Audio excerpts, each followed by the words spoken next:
सत्यभामा की पहले से सगाई हो रखी थी सतधनवा से। भगवान के पास गया, सत्राजित राजा जाकर के कहने लगा, बोले मेरी बेटी से भी ब्याह कर लो। भगवान को कोई फैक्ट्री खोल रखी है हमने, जिसको देखो अपनी बेटी लेके आया था, हम उससे ब्याह कर लो। बोले महाराज आप लीला पुरुषोत्तम हो, कर लीजिए ना। बोले हम तो तैयार हैं, आपकी बेटी तैयार है कि नहीं है? बोले वो तो, अरे आप जैसा वर मिले कौन तैयार नहीं होगा।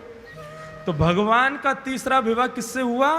सत्राजित की पुत्री सत्यभामा से। कितने ब्याह हो गए अभी तक? 3।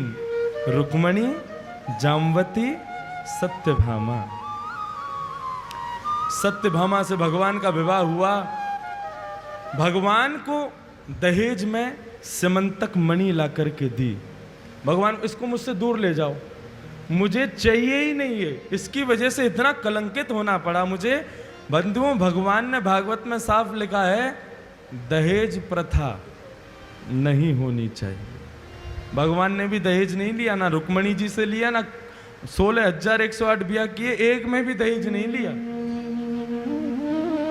और यहां आजकल दहेज प्रथा कैंसर की बीमारी की तरह सब जगह फैलती जा रही है। दूल्हा सज धज करके जाता है, राजा बन करके जाता है मंडप में, और भिखारी बन करके वापस आता है। अरे वो पिता तुम्हें अपने जिगर का टुकड़ा दे रहा है, उससे ज्यादा और क्या चाहिए तुम्हें? भगवान ने दहेज नहीं लिया। अब देखो होता क्या है, अभी ये कलंक दूर नहीं हुआ भगवान से, अभी और बढ़ गया। अक्रूर जी जो कि भगवान को मथुरा से लेकर के आए थे, ये भगवान के साथ ही रहते थे द्वारिका में।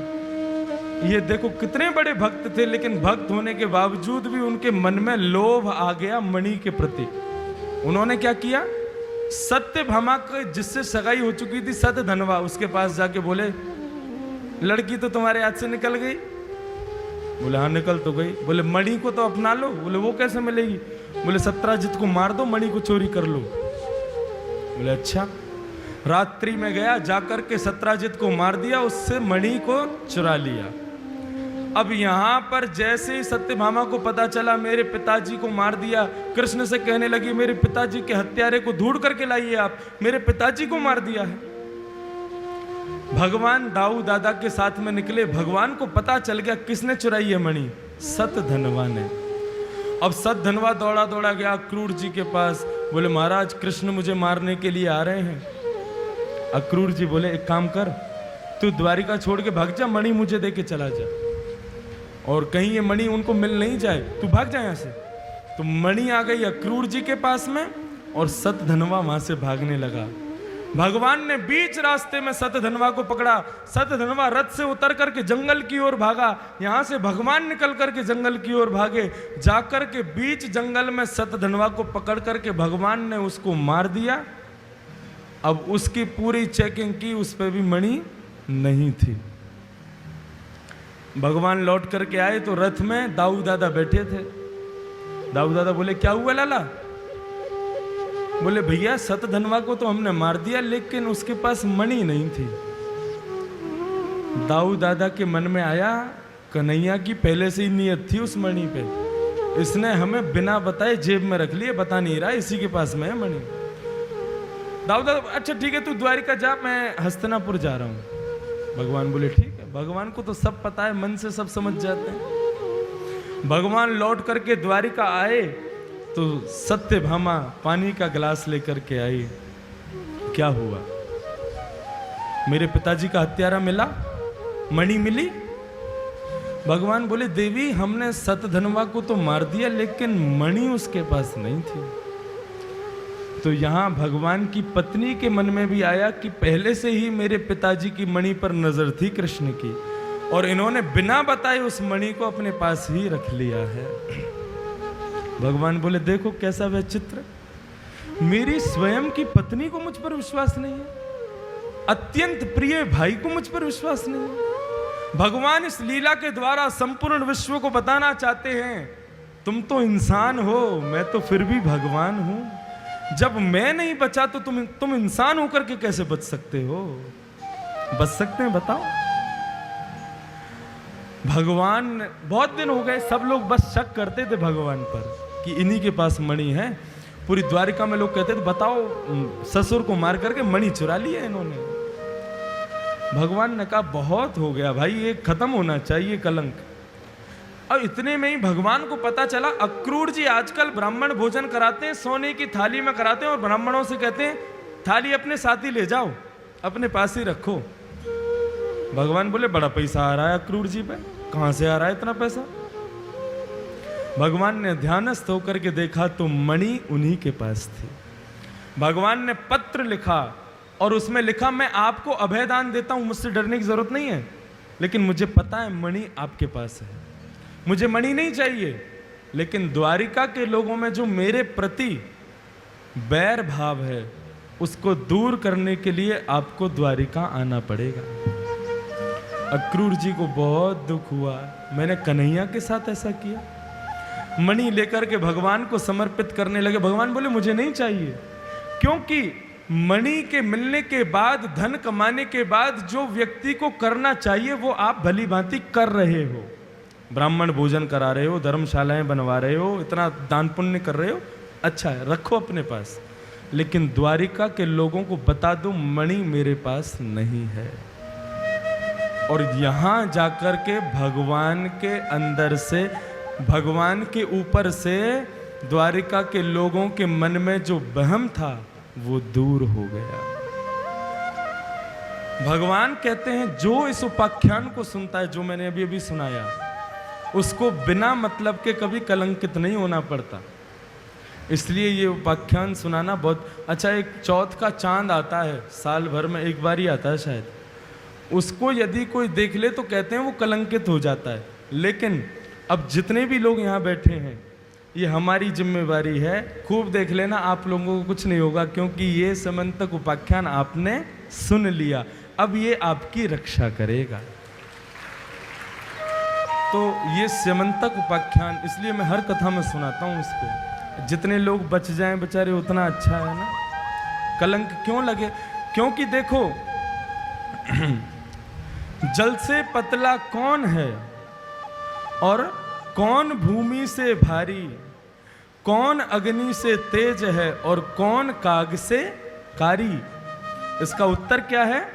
जल से पतला ज्ञान है, पाप भूमि से भारी, और क्रोध अग्नि से तेज है, कलंक काग से कारी। यदि व्यक्ति कलंकित हो जाए, उसके मुंह पर काली पोत दो, वो इतना बुरा नहीं लगेगा, लेकिन कलंकित हो गया तो पूरी दुनिया को बुरा लगेगा। इसलिए कलंकित होने से बचना है तो ये समंतक उपाख्यान यहाँ सुनाया गया। भगवान के 3 ब्याह हो गए अभी तक। इसी क्रम में भगवान का चौथा ब्याह होता है कालिंदी से। कालिंदी कौन है? कालिंदी है श्री यमुना महारानी। एक बार क्या हुआ, भगवान कृष्ण और अर्जुन भ्रमण कर रहे थे जंगल में। जंगल में भ्रमण करते करते करते करते जैसे ही यमुना किनारे पहुंचे, तभी उन्होंने देखा एक सुंदरी स्त्री यमुना किनारे बैठ करके तपस्या कर रही है। भगवान ने अर्जुन से कहा, अर्जुन देखो कितनी सुंदर कन्या है और तपस्या कर रही है, पूछ के तो आओ कौन है, किसकी बेटी है और किसके लिए तपस्या कर रही है। अच्छा, अर्जुन गए थे अपने चक्कर में कि मेरे से ब्याह हो जाए, इतनी सुंदरी है ये। अर्जुन कहे, अरे सुंदरी, तुम किसके लिए तप कर रही हो, कौन हो तुम, किसकी बेटी हो? उसने आंख खोल के सीधा बोला, अच्छा अर्जुन तुम आ गए, बोले तुम मेरा नाम जानती हो? बोले तुम्हें कौन नहीं जानता। अर्जुन टेढ़ी नजर करके भगवान को देखा, हम कितने पॉपुलर हैं, सब जानते हैं हमको।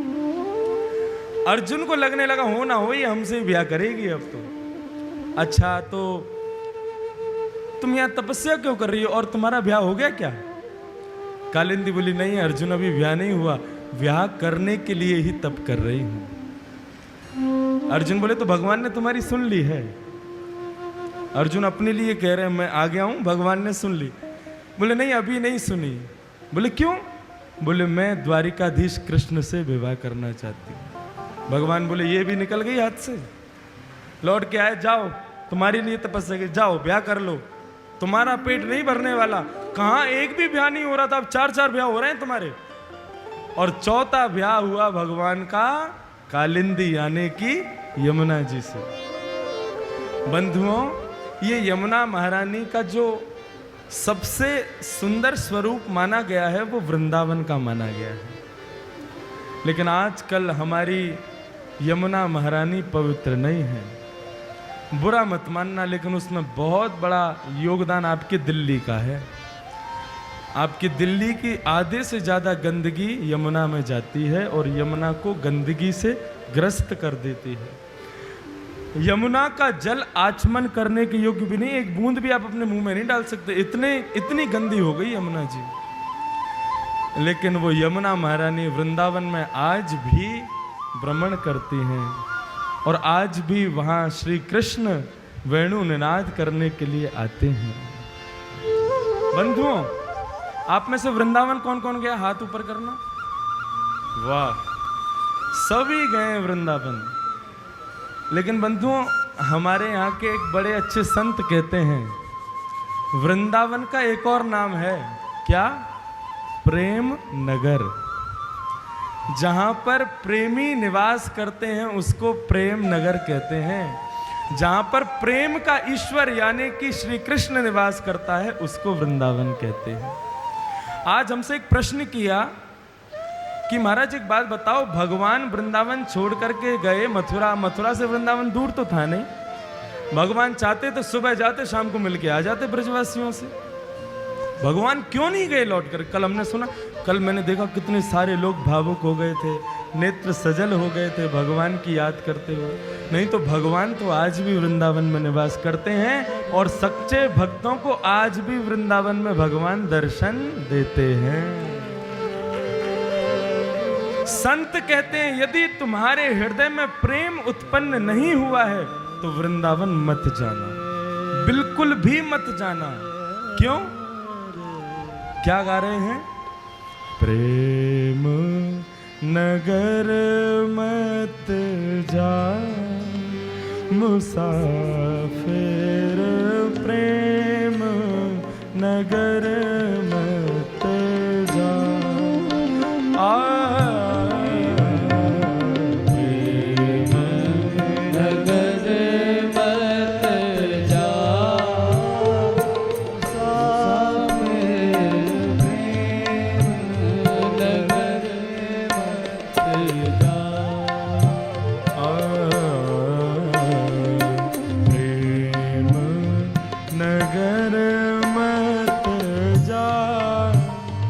मुसाफिर प्रेम नगर मत जा।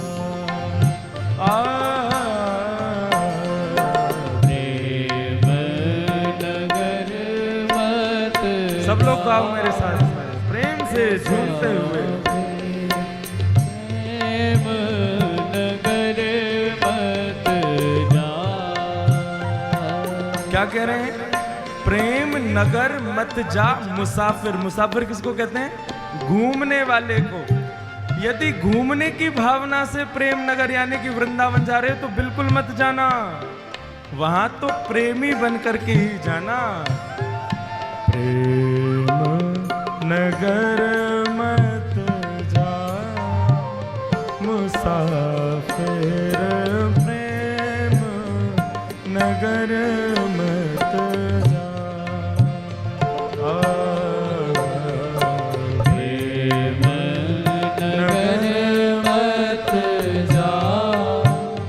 मुसाफिर प्रेम नगर मत। क्यों? ओ प्रेम नगर का पंथ कठिन है। प्रेम नगर का पंथ कठिन है।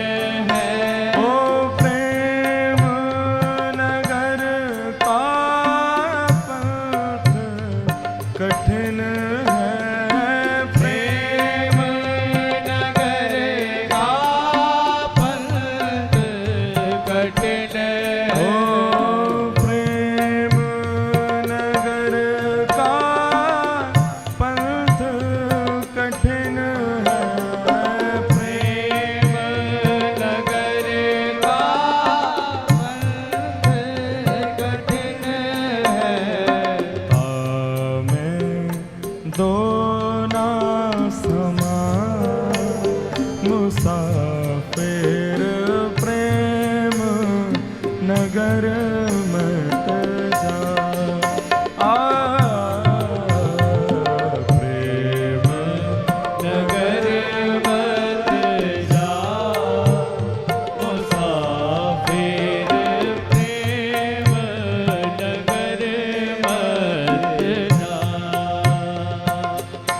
राधा रमण लाल की।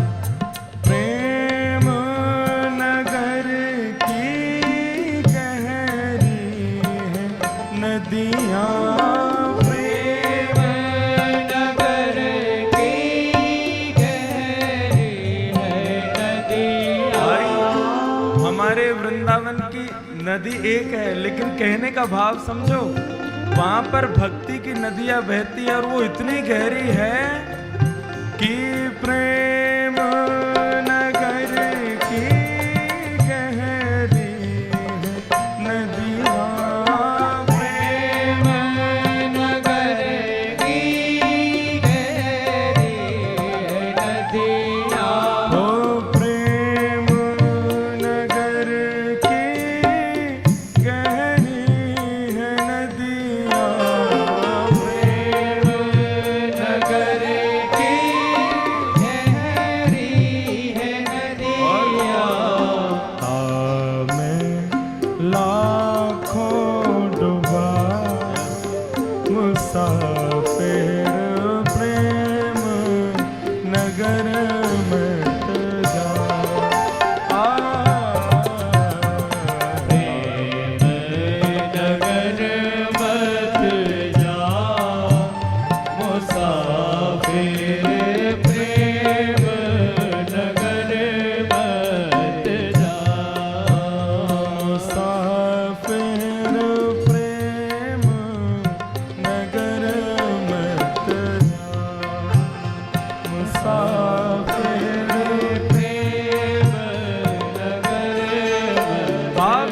सकरी प्रेम नगर की गलियां है सकरी। प्रेम नगर की गलियां है सकरी। प्रेम नगर की गलियां है सकरी। प्रेम नगर मत जा प्रेम नगर मत जा मुसाफिर प्रेम नगर सभी लोग गाओ मेरे साथ।